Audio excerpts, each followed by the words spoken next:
ba pare nga mu wane da nga koy ñàkk di toog di xulli. sim ñu déglu ko. ñu dem. waaw dañu nekk ay jeunes ay sénégalais yu nekk bitim réew ñu am groupe bu ñu bokk benn xale bu góor bu tudd yu dugg ci groupe bi mu wax ñu comme quoi dafa amoon chiffre d'affaires 300 millions dafay liggéey ci bay ak agrobusiness étant donné que moi aussi je travaille dans l'agrobusiness et les fermes etc. Donc mu contacté ñu ne ñu dafa bëggoon collaborateur c'est-à-dire ñu mu bokkal ba mu gën a yokk chiffre d'affaires am woon ñu ay vidéo yoo xam ne du dëgg donc ñu commencé di liggéey ñu remarqué ni day laaj tout le temps xaalis après plusieurs envois ñu gis ne ndekete nekkul ku jub si la mu jox ñu ay turu nit mu ne ñooñu ñoo yor suñu 19 millions de ceeb ak 32 millions de piment bi ma contacté ñooñu comme que dama koy woo du jëlati sama appel ma ñëw Sénégal ma koy woo jotatuma ko ma contacté ñooñu ne ma nekkete du dëgg moom ran amul benn ferme amul agriculture amul dara maanaam nit arnaqueur la rek daf ñu wax loolu waaye nekkete du dëgg moom musul am terrain musul am ay ferme musul am dara. donc biñ ma wax. d'accord madame kooku daf la triandé daf la arnaqué xaalis bu toll ci ñaata. waaw bu fekkee dañu basé wu ci lépp li nga xam ne compté woon nañ ko ci lu ñu produire 63 millions la. 63 millions la arnaqué te. waaw 63 millions. ok mais maanaam commencement bi daf la waxoon ne da ngeen di def partenariat ngeen liggéey ku nekk am 50-50. waaw loolu la waxoon au tout début dafa newoon que moom dafa am ay entreprise yu bëri daf ci yàgg dafa am ay ferme yu bëri comme que ñun tamit dañu am ay mala je pense noonu la ñuy wax ay mala ay Holstein ak ay Montbéliarde mu ne ñu moom tamit dafa am yooyu yu bëri yoo xam ne da koy def ci beneen dëkk te comme que beneen dëkk la nekkul ñun ci dëkk yi ñu ko am moo tax ñun tamit ñu ne mën nañu def collaboration ak moom de ce fait dina tax ñun tamit suñu structure ñu gën ko yaatal. d'accord kon moom si li nga nekk la fekk si pour nax la. waaw loolu la ñu def en fait parce que ñun c'est une passion loo xam ne daf ñu neex man ak sama borom kër si at yu bëri ñu nekk si tout le temps ñu si bay suñu waax nekkuñu Sénégal mais taxul comme que dañ ko bëgg. fu ñu toll ñu ngi xool nu ñu jàppale suñu dëkk croissance suñu dëkk looloo gënoon tax ñu gën ci investir parce que dëkk bu ñu nekk Bretagne la te loolu moo fi gën a bari looloo gën a tax ñun tamit bi ñuy investir suñu dëkk ñu jéem a prendre exemple sur dëkk bi ñu nekkoon en Bretagne ñu def la même chose dans notre pays raison pour laquelle mu nax ñu donc man personnellement def ma nax parce que ni ma naxee mooy vidéo yi nekk ci YouTube yu mu wane mu ne ay journalistes ñoo ko interviewé yooyu nekkul dëgg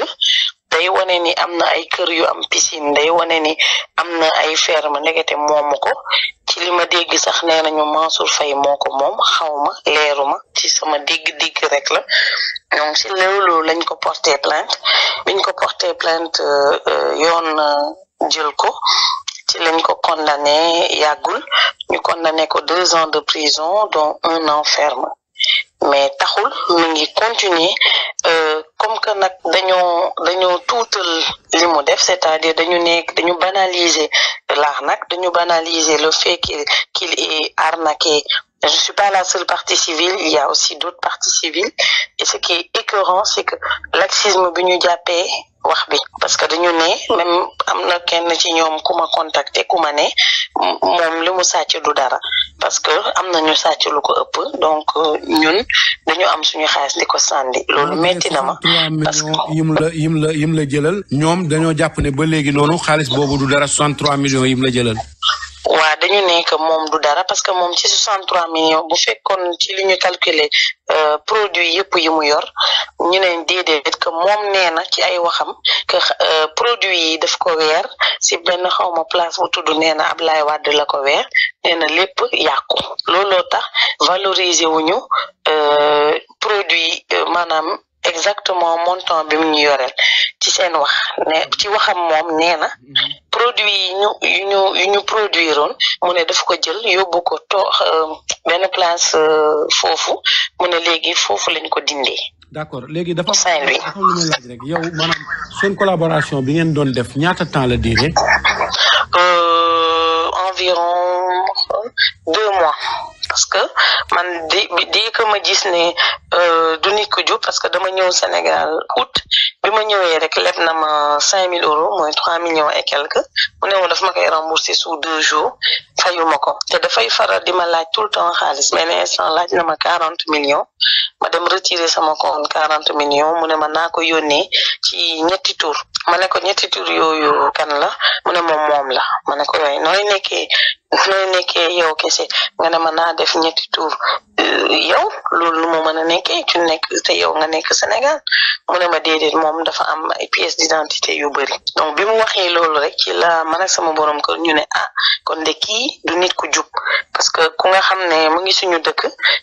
nga xam ne bëri na loi ak règlement mënul ñëw mu am pièce d'identité yu bëri noonu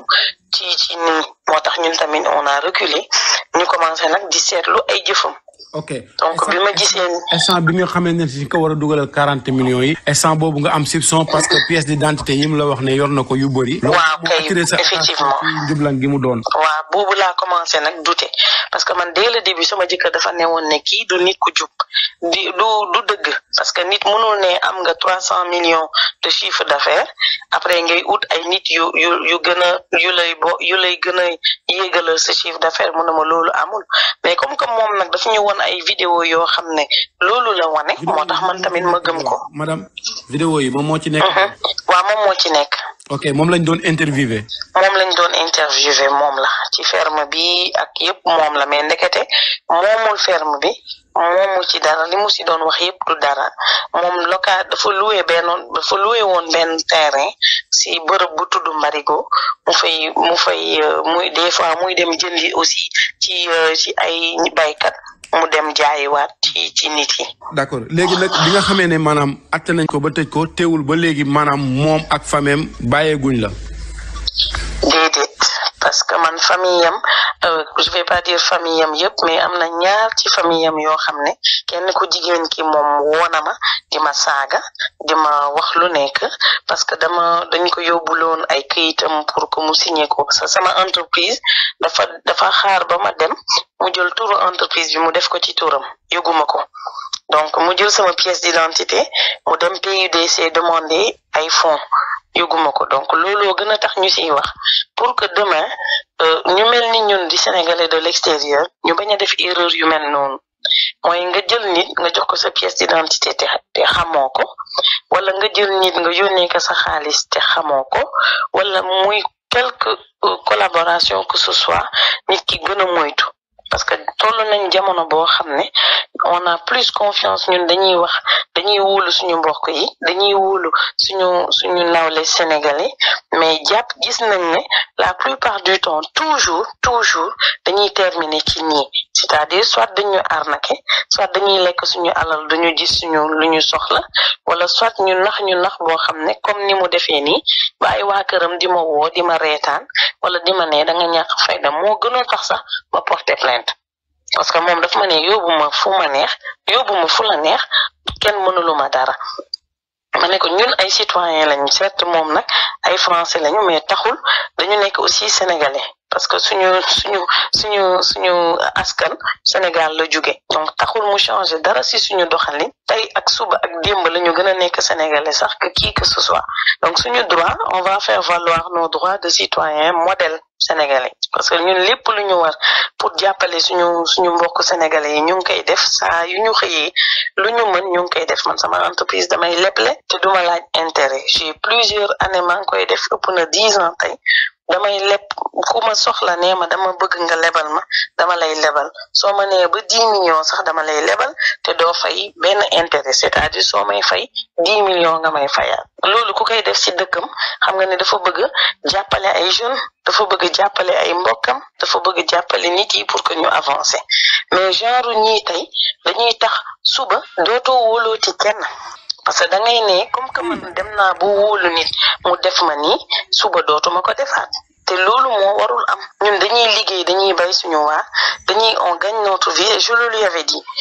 avais dit que notre argent on l'a gagné à la sueur de notre front kenn mayuñu ko kenn lebaluñu ko man ak sama jëkkër ñëw liggéey ñu arrivé fii donc fekkee lekk nga si même bu fekkee 1 centime te moomoo ko foo mënti nekk ci àdduna bi di nga ko génnee par A ou par B te yàlla rek moo ci ne ndax ñun yàlla rek lu ñu wóolu ut na mystique bu dul jeex nag waaw ñëpp ñu ma koy wax man gëmuma ko parce que dama ne man di yàlla laa wóoru 100% dama jox yàlla sama xol ak sama lépp moo tax ragaluma dara sanguma takkuma yàlla rek laa wóolu mais ce que je trouve déplorable c'est que d'en arriver là un jeune puisse déjà arnaquer des gens se faire passer pour Amadou Sall via Instagram di wax nit yi que moom Canada la nekk France la nekk te fekk musul passé Mauritanie Mauritanien la waaw dégg naa papa mi gay la tudd moo nekk Mauritanie ak yaayam Diallo mais c'est pas une raison ce que je déplore c'est que fi mu nekk nii il prévoit de génn dëkk bi fayuma mi ngi prison mais mi ngi lijjanti comment ma ne ba léegi fayagu la sax xaalis bi fayoguma nee na du fay ay waa këram nee nañ du fay non bi ngeen taxee tribunal lan la wax foofu noonu tribunal da ko condamné pour escroquerie et faux usage de faux de pièces d'identité loolu la ko tribunal condamné ko mu fay ma 12 millions loolu la ko tribunal condamné ci li ko tribunal condamné nag moom mu ne fayul day toog prison génn du fay laa nee na moom day lijjanti am bracelet su amee bracelet day génn dëkk bi day ni mu ko waxee nee na day y avait un terme qu'il a utilisé day seey waa nee na dafay seey loolu la wax ma ne ko nag man loolu duma la ko bàyyi parce que man sama xaalis comme que moom amu ci benn regret parce que ay jullit lañu su fekkoon rek nee woon na ma sax ma sœur def naa loolu la naqari maa ngi jéggalu ñun ay jullit lañu dañuy nangu parce que xaalis du dara dañ koy jéggal mais dafa ma won leneen nee ma maa tey lekk sa xaalis te duma la fay dara ma ne ko nag loolu duma ko nangu dès lors que danga ma yore sama xaalis mënoon nga ma jéggal la parce que yàlla moo fi ne mais comme que yow nag nanguwoo loolu say waa kër di ma woo di ma saaga dinaa yóbbu wax bi fépp pour que suba ñu mel ni yow duñ ñu sonalati parce que même en prison si tu continues di nax nit yi di leen ne yónnee ma xaalis ma livré la 2 tonnes loolu mooy yow amoo benn jom. d'accord te ba léegi yow jàpp nga ne maanaam mi ngi mbubboo sa turu entreprise di ci doxal ay mission. waaw parce que étant donné que man am na ku ma ne ci bi ma bindee ci Facebook bi informer nit yi def message de prévention afin d'avertir les gens qu'il n'est plus de chez nous que bokkatuñu dara la collaboration est rompue que bu mu waxateeg ñun ci lañ ma ñu bëri contacter ba bu Fraisen wax na ma nee ma joxoon na ko ay fraise ba tey daw na ay plan fraise yeneen daam contacté ma nee ma benn daam nee na ma yóbbu na 150 000 am contacté na ko en vrai nanguwul y a une autre partie civile bu mu yoreel 500 000 am na keneen ku mu yoreel ainsi de suite nit yi nee nañu tout le temps daf leen doon wax papam ak yaayam France ñu nekk dafa ñëw Sénégal pour quelques instants moo tax mënu leen fay alors que du dëgg musul génn dëkk bi et mi ngi continuer di utiliser di mbubboo suñu entreprise nee na te juge ordonné na ko na génn ci entreprise bi mu ne génnul day continuer di utiliser sama entreprise c'est ce que je déplore. bi ci topp mooy maanaam moom ay waa këram yi da nga leen porter plainte ñaar ñu ngi la lay woo di la saaga. waaw man normalement de par mon avocat xam naa ni si loolu la ñuy dem parce que pour injure et plusieurs autres faits parce que et menace de mort parce que su fekkee nit ki sàcc na la au lieu que waa këram ñëw defal waa këram dañ lay woo di la saaga wala di la ne liñ la def c'est bien fait da nga ñàkk fayda xale bu ndaw di la nax di la ne am na ñu sàcc lu ko ëpp ñu ngi ci prison yi garaawul day tëdd rek après génnaat ma ne ko loolu c'est trop facile loolu mooy lan c'est quoi ce laxisme de l'éducation sénégalaise ñun suñu waajur yi ay sénégalais lañ ay Haalpulaar lañ mais mosuñu ñu éduquer noonu dañu ne nañu moytu alalu jaamu waxuñu ñu lekk xaalisu kenn dañu ne qu'on vive à la sueur de notre front dugal ñu ci école yu baax jàngalooñu moom 2 at laa ko magee sama rakk bi topp ci man 1 at la moom magee sama rakk bi te pourtant sama rakk bi mi ngi liggéey man maa ngi liggéey ak keneen je suis contrôleur financier. d'accord tur boobu sax maanaam bi mu la joxoon tuddul noonu. déedéet tuddul noonu. ok baax na moom tur bi mu ñu jox waaw moom turam ma tudd mais bi lay utiliser loolu lay utiliser musul joxe turam dëgg tout le temps day wax ne tudd parce que 2e pièce d'identité wam bi tur bi moo ci nekk mooy fausse pièce d'identité bi. léegi maanaam sa kàddu gu boobu lan la wala lan nga bëgg ba tax nga ñëw ci rajo bi. waaw dama bëgg yee nit yi surtout sénégalais de l'extérieur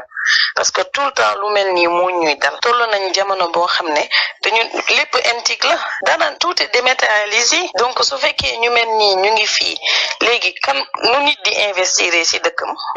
kan la ñuy wóolooti moo waratul génn ba ñu koy may sax muy wax ak nit yi nit da ngay am fulla ak fayda rembourser xaalisu jaamur yi liggéey daan sa doole à la sueur de ton front ndax fii ñàkk rek moo fi nekk bay sa waax kenn du la may da ngay liggéeyal sa bopp gañeel sa bopp tooguñu ci ginnaaw pap wala yaay wala xaaruñu mag uurak ñun dañoo jóg ñu liggéeyal suñu bopp donc képp kuy jeune na xam loolu lenn moo la mën a may xaalis mooy nga liggéey daan sa doole ñàkk njëriñu et je conseille à nos frères et sœurs sénégalais de l'extérieur ñu gën a redoubler vigilance buñ la wanatee vidéo YouTube bul sax ci basé wu demal prends ton billet va sur place man aujourd'hui pour toute autre collaboration que j'aurai au Sénégal tey jii fu ma nekk nii dinaa jël billet d'avion ma dem vérifier ba mu leer ma balaa may joxe quoi que ce soit parce que investissement yi ñuy def c'est pour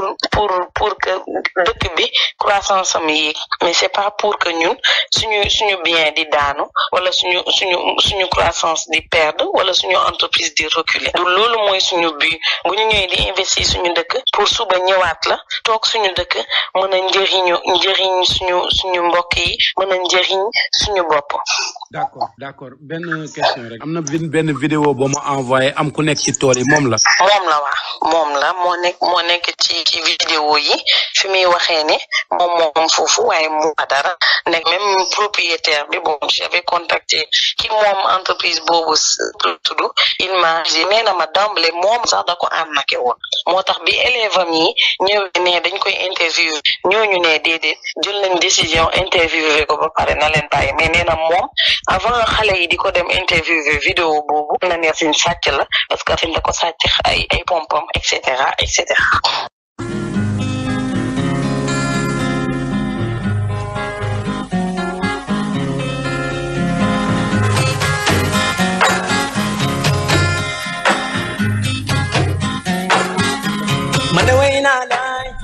ngoog doy na waar dafa doon dénoncer ñu def kéemtalaay kàttan ba moytu rek la nga xam ni moom moo di arnaque yi parce que xam ak nit ci ay groupe yi rek wóolu ko ba tax nga jël say 10 000 francs jox ko sax ëpp na. Sénégal léegi dafa bari samay façon dafa bari sama genre gi ñoo xam ne wax dëgg yàlla duñu def loo xam ne yàllaa tax. lépp lu ñu def rek